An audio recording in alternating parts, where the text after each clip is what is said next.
రేపు small scale industry పాలసీని ప్రకటించనున్న ప్రభుత్వం. పాలసీ ఆవిష్కరించనున్న CM Revanth, deputy CM Bhatti, మంత్రి శ్రీధర్ బాబు.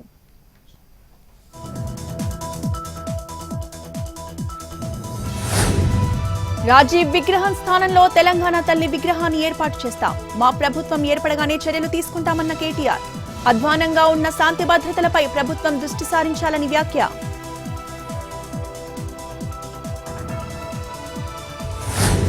గత ప్రభుత్వం ఎక్సైజ్ శాఖను నిర్వీర్యం చేసిందన్న కొల్లు రవీంద్ర. అక్రమ మద్యం విధానం అమలుకు గత సర్కార్ సెట్ను పెట్టిందని కామెంట్. నకిలీ మద్యం బ్రాండ్లతో ప్రజారోగ్యాన్ని దెబ్బతీశారంటూ ఫైర్.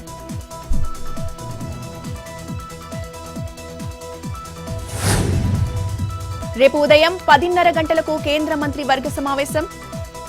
కీలక నిర్ణయాలు తీసుకోనున్న మంత్రిమండలి.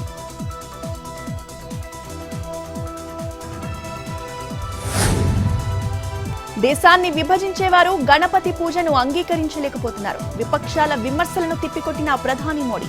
స్వాతంత్ర పోరాటంలో గణేష్ పూజతో తిలక్ ప్రజలను ఐక్యం చేశారని కామెంట్.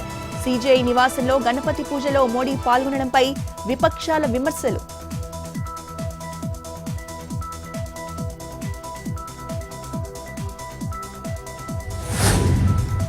జమ్మూలో కూటమి విజయం సాధిస్తే ఉగ్రవాదులను విడుదల చేస్తారు.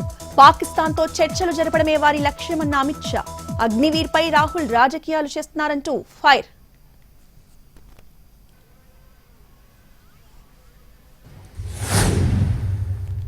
కేజ్రీవాల్ కు నైతికత ఉంటే ఆరోపణలు వచ్చిన రోజే రాజీనామా చేసేవాళ్లు. నిజం తేలే వరకు కేజ్రీవాల్ జైల్లోనే ఉండేవారన్న రాజ్నాథ్ సింగ్.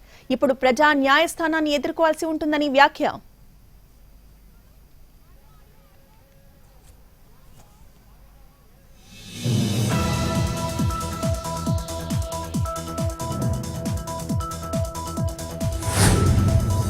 ప్రకాశం బ్యారేజ్ బోట్ల తొలగింపు కోసం హెచ్ బ్లాక్ ఆపరేషన్. 4 అడుగుల మేర పైకి తేలిన బోట్.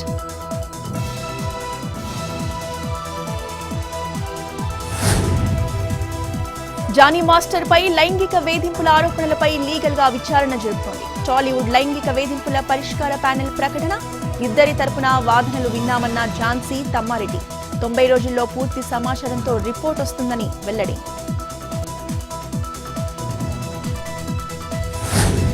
చార్మినార్ వద్ద వరంగల్ కు చెందిన ప్రేమ జంట హల్చల్. యువతి బుర్కా ధరించి రావడంతో స్థానికుల అభ్యంతరం. అదుపులోకి తీసుకున్న పోలీసులు.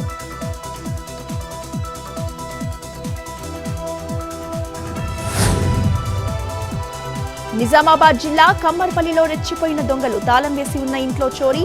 2 తులాల బంగారం, 30,000 నగదు దొంగతనం.